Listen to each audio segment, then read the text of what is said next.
Voici un discours très intéressant, qu'il me fallait partager avec vous. Je pense qu'il sera essentiel de vous entendre parler à la fin de cette vidéo, ou peut-être même pendant que la vidéo se déroule. Faire une pause et écrire ce que vous pensez pour ne pas oublier. Suivons. Monsieur le Président, bonsoir.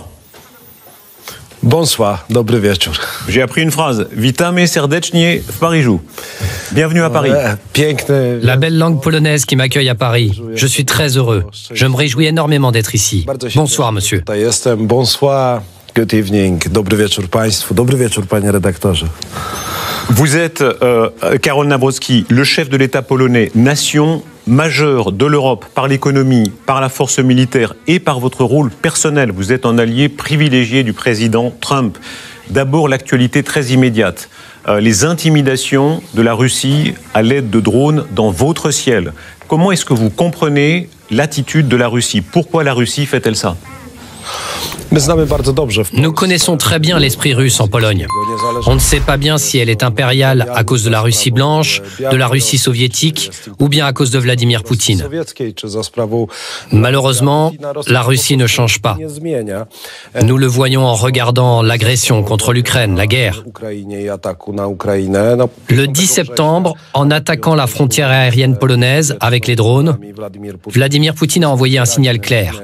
Je pense qu'il a confirmé le fait qu'au sein de l'alliance de l'OTAN, nous tous, nous devons être ensemble. Le 10 septembre était une leçon pour vérifier notre état de préparation au niveau des alliés et pour répondre à ce que fait Vladimir Poutine.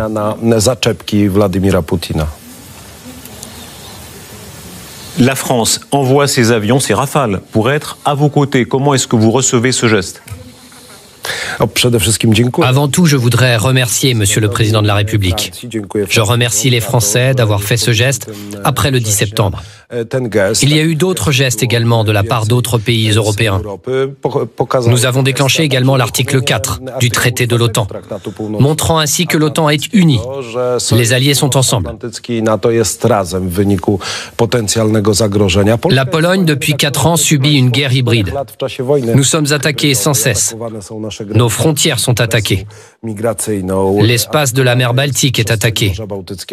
Et maintenant, c'est notre espace aérien qui est attaqué. Donc les Rafales envoyés en Pologne montrent à chacun que l'Alliance Atlantique est prête à réagir. Si la Russie continue ses attaques, est-ce que l'armée polonaise se donne la possibilité de frapper des aéronefs russes, des missiles russes, des drones russes, même dans le ciel de l'Ukraine, avec bien sûr l'accord des Ukrainiens? Est-ce que cette possibilité existe? En tant que chef des armées, je dois dire que oui. Nous sommes toujours prêts à défendre notre souveraineté, notre indépendance. Nous n'avons pas eu peur des troupes soviétiques près du territoire de la République de Pologne en 1920. Pendant 40 ans, nous n'avons pas donné notre âme, alors que nous étions une colonie soviétique.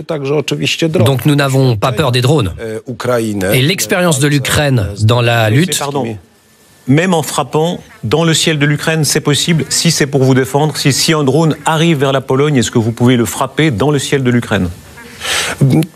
Notre armée abat les drones une fois qu'ils franchissent la frontière de la Pologne. Mais cela constitue tout de même la violation de l'intégrité d'un État, qui est membre de l'OTAN. Donc, au niveau technique, nous sommes responsables de notre espace aérien dans les frontières de la Pologne.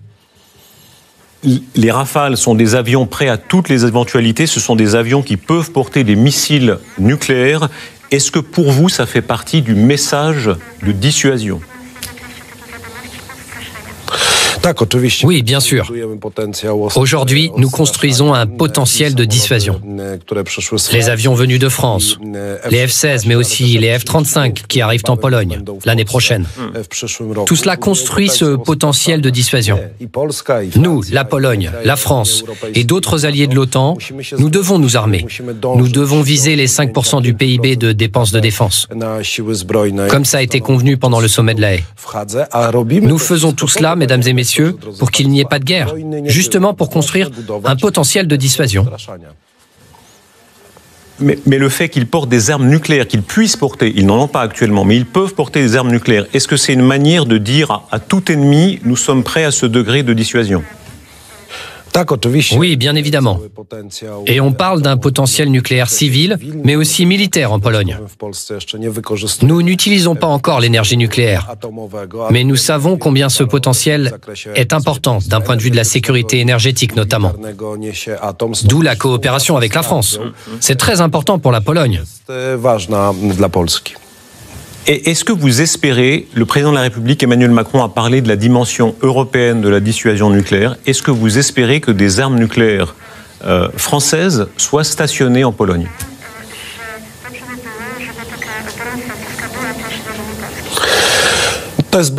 C'est une question très complexe, monsieur. Moi, en tant que président de la République de Pologne, je pense que la Pologne devrait faire partie du partage nucléaire. Elle devrait avoir ses propres capacités nucléaires, énergétiques, civiles et militaires. Le partenariat entre la Pologne et la France porte sur cela, justement. Et ce sera le cas grâce au traité de Nancy que j'aurai le plaisir de signer en tant que président de la République de Pologne. Nous souhaitons encore développer ce potentiel. Comme vous dites dans vos questions, la Pologne et la France sont des partenaires.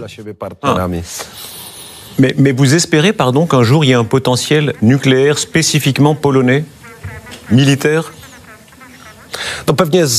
Il est peut-être trop tôt pour en parler. Mais si vous me posiez la question de savoir si la Pologne doit faire partie du partage nucléaire, je dirais oui, bien sûr. En tant que président de la République de Pologne, je veux faire tout ce qui donnera des garanties de sécurité à la Pologne. Ces garanties sont déjà assurées par l'armée polonaise. La population est prête même à verser des fonds pour nous armer. Mais ces capacités aussi, ces garanties, sont données par nos alliés. Et en tant que membre de l'OTAN, nous voulons en bénéficier. Karol Nawrocki, vous avez parlé de la tradition impériale russe. Est-ce que pour vous, parmi les hypothèses, il y a l'hypothèse d'une attaque militaire, pas seulement une provocation, une intimidation, mais une attaque militaire classique, une invasion des pays baltes, par exemple, par les Russes ? Une telle éventualité existe toujours. Nous devons en être conscients. Nous savons quel est le style de négociation de Vladimir Poutine. Il est classique pour la Russie. Au sein de l'Europe, nous vivons une guerre hybride. Mais en même temps, avant la guerre, nous savons ce que faisait la Fédération de Russie. Nous devons prendre en compte toutes les hypothèses, toutes les circonstances. Et il nous faut soutenir la seule personne qui est capable de négocier avec Vladimir Poutine pour trouver une solution. Et cette personne, c'est le président des États-Unis d'Amérique, Donald Trump. C'est la plus grande puissance au sein de l'OTAN. Parlons-en. Vous avez un lien politique, personnel très fort avec le président Trump. Vous êtes une des personnalités en Europe qui sont le plus amies du président Trump. Il vous a extrêmement bien traité. Aujourd'hui, est-ce que vous considérez que le président Trump nous protège ? Vous savez combien en Europe certains pensent qu'il veut se retirer de l'Europe. Est-ce qu'aujourd'hui le président Trump vous protège et nous protège ? Encore une fois, je le répète, la Pologne est protégée par les soldats polonais. Moi, je suis président d'un État qui est fier de ses forces armées et de sa capacité à défendre nos frontières. Nous sommes fiers aussi de nos alliances, notamment notre alliance bilatérale avec les États-Unis. Nous avons beaucoup échangé lors de notre rencontre avec Donald Trump et lors de nos nombreux échanges téléphoniques. Cela nous donne ce sentiment que les États-Unis d'Amérique comprennent les besoins d'un pays de l'Europe centrale. Ce qui ne nous libère pas, nous, pays européens, ni la France, ni la Pologne, ni l'Allemagne, de la responsabilité pour le développement de nos industries de défense et pour la construction d'un tel format de sécurité qui nous donne, au centre de l'Europe, un sentiment de sécurité. Et je pense que c'est l'idée de Donald Trump qui dit « L'Europe doit se sentir responsable de sa propre sécurité ».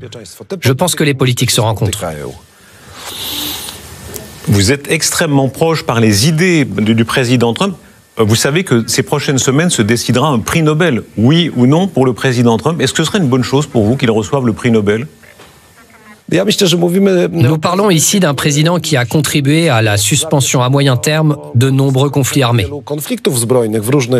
Nous connaissons la situation Azerbaïdjan-Arménie, la situation Iran-Israël. Et on pourrait énumérer les conflits et tout ce qu'il a réussi à faire. Mais ce n'est pas moi qui décide.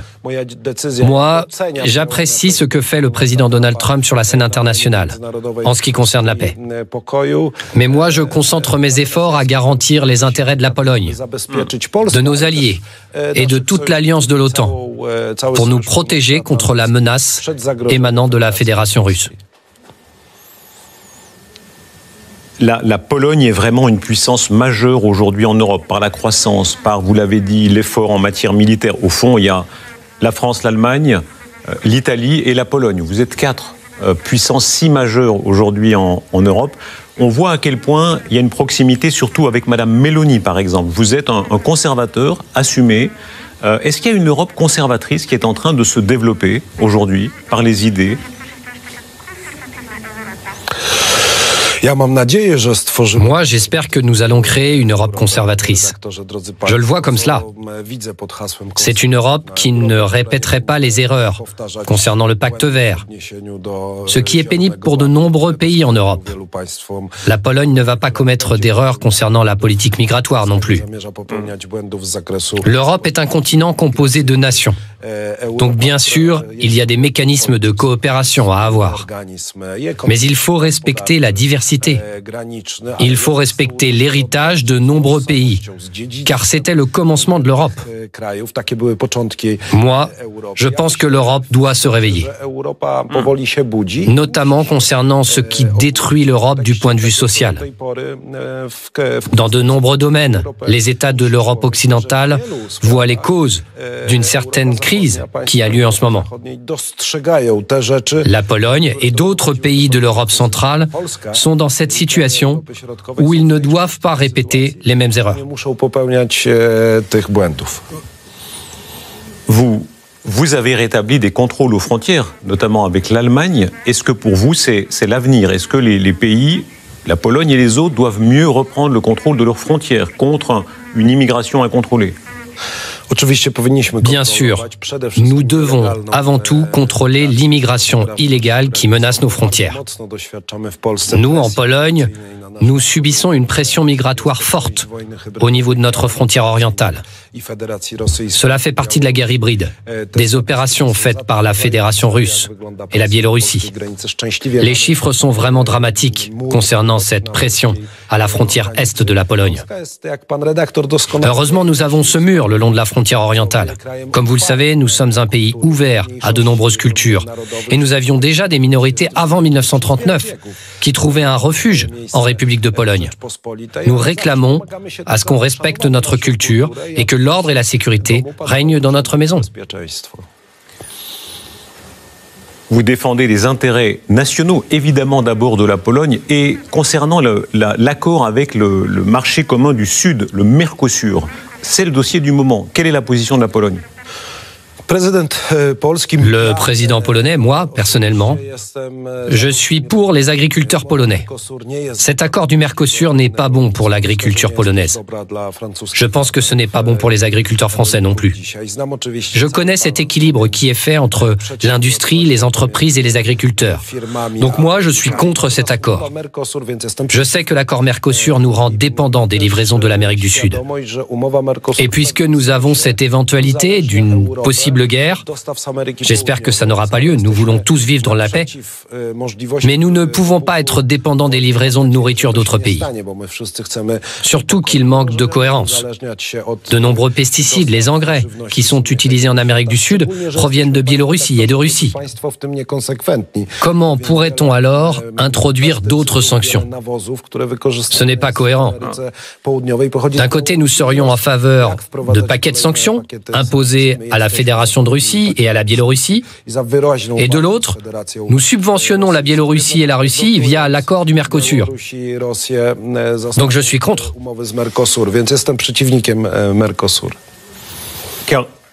Karol Nawrocki, vous êtes historien, vous mesurez à quel point, évidemment, il y a la culpabilité historique écrasante de l'Union soviétique, de Staline à votre égard, mais aussi de l'Allemagne. Aujourd'hui, vous êtes de ceux qui disent l'Allemagne doit payer des dommages de guerre importants, encore aujourd'hui en 2025. C'est vrai que la culpabilité allemande en Pologne est si lourde. Combien ça se monte d'après vous? Combien l'Allemagne devrait encore payer à la Pologne, pour être juste? Aujourd'hui, justement, je me suis entretenu à ces sujets avec le chancelier allemand, le président de la République d'Allemagne aussi. Nous avons parlé des réparations. C'est l'un des nombreux sujets de notre relation entre la Pologne et l'Allemagne. L'Allemagne, tout comme la France, constitue un partenaire commercial important pour la Pologne. Un partenariat qui est au sein des différents formats internationaux. Mais je reconnais que pour résoudre les problèmes qui sont importants pour les Polonais, le versement des réparations à la Pologne est nécessaire. Parce que ce partenariat doit être construit d'un côté sur la confession des fautes et d'autre part à réparer ces fautes. Nous avons le chancelier Merz qui était notre invité il y a quelques semaines. Ils mettent 500 milliards pour leur économie. Alors c'est bien. Pour vous, combien de milliards vous voulez? Nous sourions, mais nous parlons de choses vraiment très graves. Parce que la Pologne a été dévastée, détruite pendant la Deuxième Guerre mondiale. Le seul rapport présent, composé de 3 volumes, qui constitue l'effet des travaux de 40 scientifiques, économistes, historiens, analystes, parle d'un montant immense. Mais vu la très bonne relation que nous sommes en train de construire, je pense qu'il est temps de commencer à parler d'un montant. Sans nous donner de date précise de versement, évidemment. Mais aujourd'hui, c'est la Pologne et l'Allemagne qui en ont besoin pour résoudre un problème qui est si important et qui ne nous empêchera pas, d'un autre côté, de construire notre responsabilité commune, économique et militaire.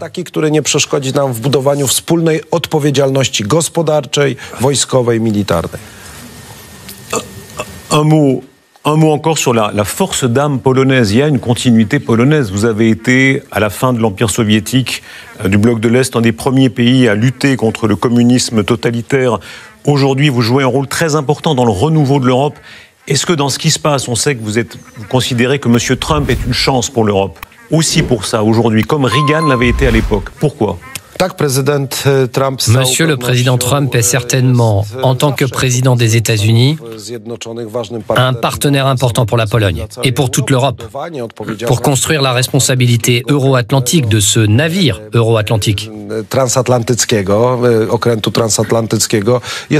pardon, en termes aussi d'idées conservatrices, de certaines valeurs, de valeurs chrétiennes aussi que vous revendiquez. C'est l'âme polonaise. Il m'est donc plus facile de parler de qui nous sommes en tant que Polonais. Et pour nous, les valeurs chrétiennes, notre patrimoine, l'expérience de Milan, et je le dis en France, qui également ressent cette émotion. C'était très important pour nous. Ma victoire au cours de la dernière élection présidentielle est la preuve que les Polonais, d'un côté, veulent avoir des rapports européens, transatlantiques, mais d'un autre côté, ils veulent aussi rester la Pologne, avec les valeurs chrétiennes, avec notre culture, avec notre bel héritage. Je pense que chaque pays, chaque nation devrait avoir cette possibilité. L'Italie propose que les valeurs chrétiennes, les origines chrétiennes de l'Europe soient mentionnées dans les textes européens. Vous y êtes favorable ? Je pense qu'il l'est en effet ainsi. L'élément de valeur chrétienne est inscrit dans l'idée même de l'Union européenne aujourd'hui. C'est un tout. Il a un petit peu évolué, mais n'oublions pas, il n'y a pas d'Union européenne sans la civilisation grecque, romaine, ou sans les valeurs chrétiennes. Ce sont ces 3 fondations qui font que nous sommes une seule Union européenne. Donc moi, je poserais cette question différemment. Est-ce que l'Europe devrait revenir à ce qui est son idée même, donc les valeurs chrétiennes, ce qui est son essence en fait? Et je pense que la réponse ne peut être que oui. Merci beaucoup, Karol Nawrocki. Un dernier mot sur la France. Il y a un lien très fort entre la France et la Pologne. Je crois que même vous avez Napoléon dans votre hymne national. C'est le seul hymne national au monde où il y a Napoléon mentionné dans les paroles. En effet, nos relations sont très proches. Moi, comme vous le savez, je suis historien et j'ai commencé à m'intéresser à l'histoire par l'époque napoléonienne, par les grands maréchaux, puis le 19e siècle.